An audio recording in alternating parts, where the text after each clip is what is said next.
أعوذ بالله من الشيطان الرجيم بسم الله الرحمن الرحيم إن مثل عيسى عند الله كمثل آدم خلقه من تراب ثم قال له كن فيكون صدق الله العظيم. نن بس د سوره آل عمران درس نمبر 144 شروع کو. په دغه کې آیات نمبر 49 آیات نمبر 60 آیات نمبر 60 او آیات نمبر 62 ترجمه او تفسیر وکړو.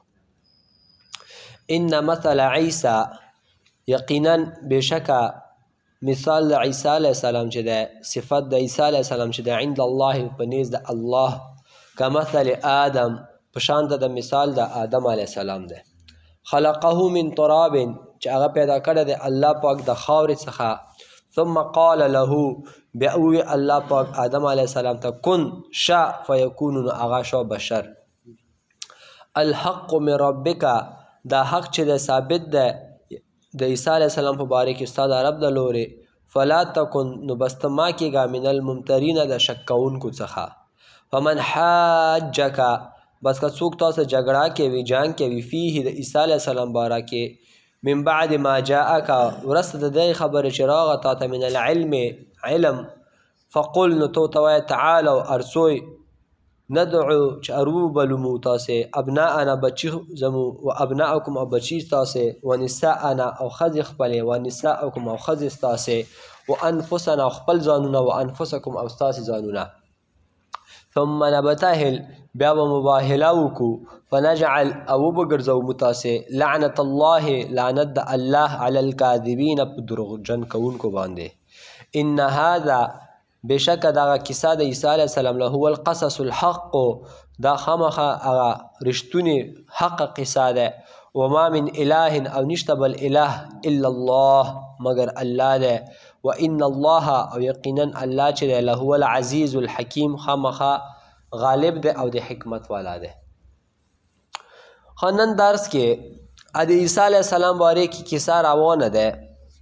هغه ورځ موږ تاسې د عیسی علیه السلام باره کې خبرې وکړې چې الله جل شانه بغیر د پلاره پیدا کړه او الله جل شانه دته عجیب عجیب معجزې ورکړې وې.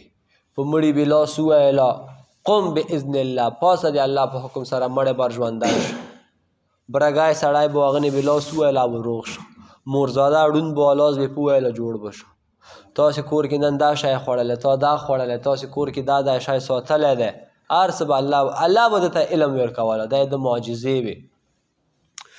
بیا دا یهود دا ظالمانو به د پسې ډرامې جوړولې. نعوذ بالله الله دې موږ تاسې وساتي.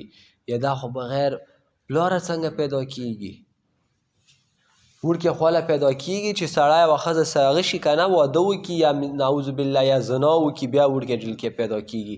نو د عیسی علیه السلام چې پیدا شوی دی بیبي مریم یې خو واده نه دی کړی نعوذ بالله زنا یې کړې دی دا په زنا پیدا شوی دی او نعوذ بالله دا امو تاسې چې پښتو کې ورته حرمونه یایو. عیسی علیه السلام چې دا خبرې کولې نو الله پاک دا جواب ورکړه چې مثال د عیسی علیه السلام خو داسې دی لکه آدم علیه السلام. د عیسی علیه السلام خو بیا یې مور شته دی آدم علیه السلام نو مور ونه یې پلار پیدا مې کا دا خو ما کارونه دي دغه کې تاسې څه ګوتې وایوئ. تا ته تا عقل کمزوری دی چې والا بغیر پلاره څوک نشي پیدا کېدی چې ما آدم علیه السلام ته ووې کن شه فیکونو بس هغه انسان جوړ شو. نو یو جواب هغوی ته وشو یهودو ته.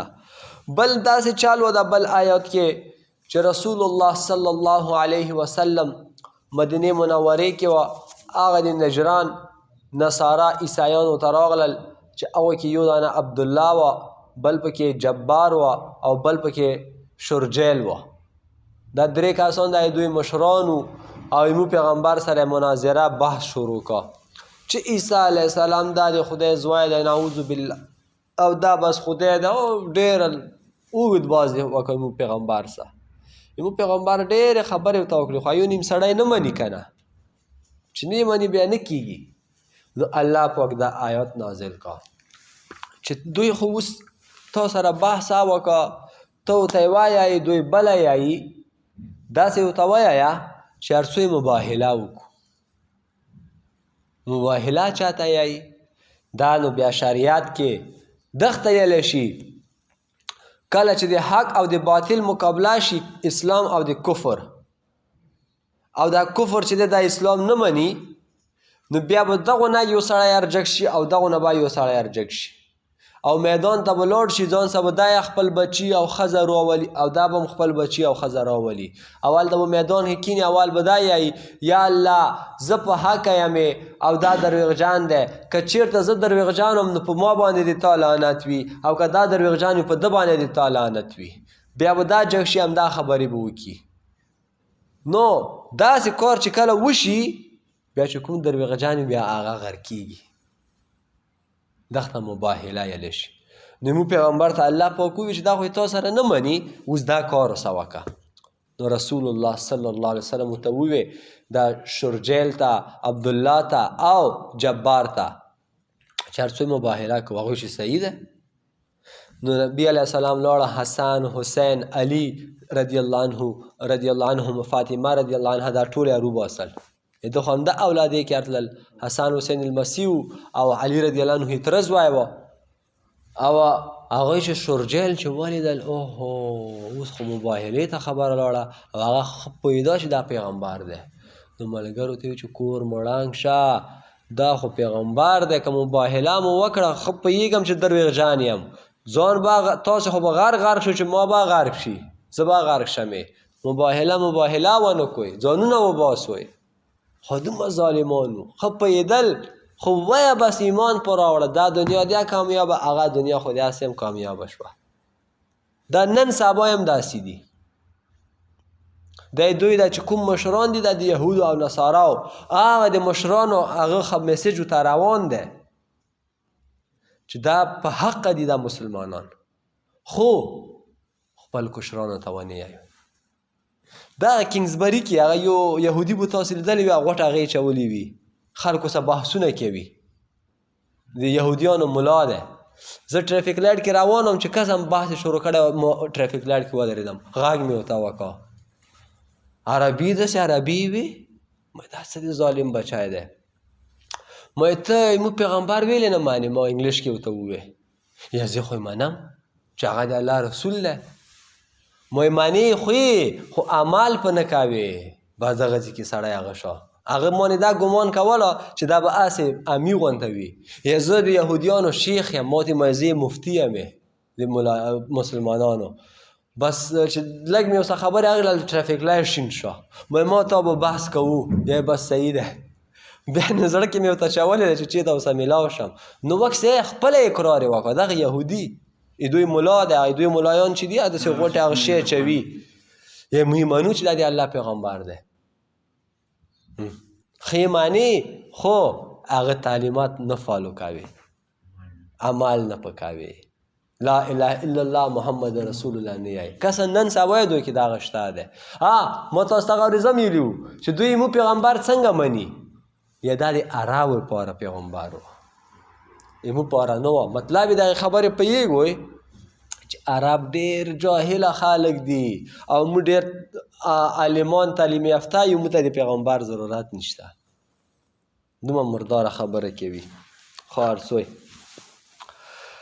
الحق من رب ان مثل عیسی، بشک مثال د عیسی علیه السلام چې ده عند الله د الله په نیز، که مثل آدم په شانته مثال د آدم علیه السلام ده، لکه څنګه چې آدم علیه السلام بغیر د مور پلاره ما پیدا کا، همدارنګې مې عیسی علیه السلام مور خو شته ده پلار یې نشته ده، دا ما کارونه دي، زه چې څه وغواړم کولی شم.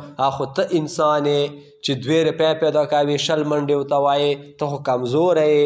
خلقه من تراب، چې پیدا مې که د آدم علیه السلام، چې پیدا که الله پاک آدم علیه السلام من تراب، د خاورې نه د خټې نه، ثم قال، بیا الله ووی له آدم علیه السلام بدن داسې پروت چې و، کن شا فیکونو، بس هغه څه شو، بشر شو، انسان شو. الحق دغه هغه نه دی، کن فیکونو.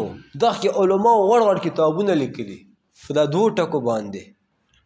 دا دنیا یې هم همداسې جوړه کړې ده ښه چې الله غوښتي وای چې کن فیکونو دا ټوله دنیا دا اوه اسمانونه هر څه به جوړ شوي وو خو بیا یې داسې نه دی جوړه کړې دوشنبې پورې سه شنبې پورې چهارشنبې پورې هغه وجه ما تاسو ته ویلې انشاءالله بیا به راشي بیا به تلم چې الله پاک دا دنیا ویلې په څو ورځو کې جوړه کړه ویلې په یو سکند کې نه جوړوله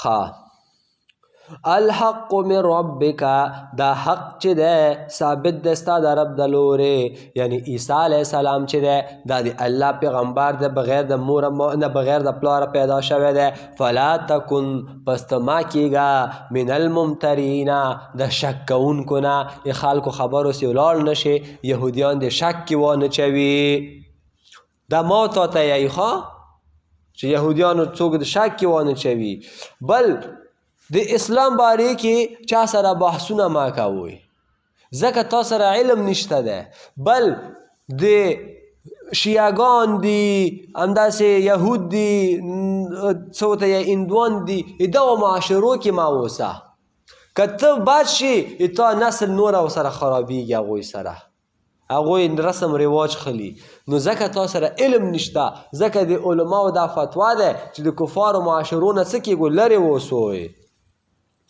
د مو افغانستان کې چې دی د هندوانو رواجونه ډېر پاتې دي دا ویلې دلته چې دی هندوان ډېر وخت تیر کړی دی مو افغانستان کې اوس هم مو افغانستان کې د هندوانو رواجونه دي چې ناوې ارولي موټر ته ورته شی کوي چرګ حلال کي او خپو ته ښځه ټیټېږي دا د هندوانو رواج دی چرګ ورته حلالوي دا د هندوانو رواج دی انار یا شی ویر کي ټاک دیوال نه مات کي دا د هندوانو رواج دی او والا ودرېږه چې دا ناوې کې زور شته او که نشته خو دا څه شی شول ناوې کې زور شته او که نشته نور هم کې ډېر دا سپینلي دودول دا ما کوئ دا چې د مجوسیانو دا څوک چې ورته عبادت کوي دا د هغوی هغه دی عبادت دی سپیلني دودول والا چې د نظره نه شي د کارغانو نظر مات پلانکي نظر مات نه دواګانې وایه آخري 3 سورتونه وایه اعوذ بکلمات الله التامات من شر ما خلق دا داسې مضبوطه دعوا ده چې د غره که درته پیرایه شي په تا به حمله ونه کړي ښه فمن حاجک بس څوک چې تا سره جګړه کوي ای پیغمبره فیه د عیسی علیه السلام په باره کې من بعد ما جاءک وروسته د هغې خبرې نه چې راغه تا ته من العلم د علم څخه فقل نو ته ورته وایه تعالو راشئ ندعو ابناءنا چې موږ به غواړو خپل بچي و ابناءکم او ستاسې بچي و نساءنا او ستاسې ښځې زمو و نساءکم او ستاسې ښځې و انفسنا او خپل ځانونه و انفسکم او ستاسې خپل ځانونه ثم نبتهل بیا به څه وکړو مباهله به وکړو د الله لعنت په ځان ویل الله لعنت مطلب دا چې د الله رحمت نه لرې شي او د الله غضب ته څه شي نږدې شي ما تاسو دا مسله یې کړې وه چې مسلمان ته به لعنتي نه یې په تا لعنت شه په تا لعنت شه دا به زیاړې ما کوئ دا ما نه دی حرامه دی داسې زیاړه کول فنجعل او بیا به مو وګرځوو لعنت الله د الله لعنت علی الکاذبین په دروغجنو باندې ان هذا یقینا دا هغه کیسه لهو القصص خامخه کیسه چې د عیسی علیه السلام الحق حق دی رښتونی دی وما من اله او نشته بل معبود نشته داسې بل څوک چې د هغه عبادت وشي الا الله مگر صرف او صرف الله دی و ان الله او بشک الله چې دی لهو العزیز هغه خامخا غالب ده الحکیم و حکمت والا ده نن لپاره دا بس ده وما علینا الا البلاغ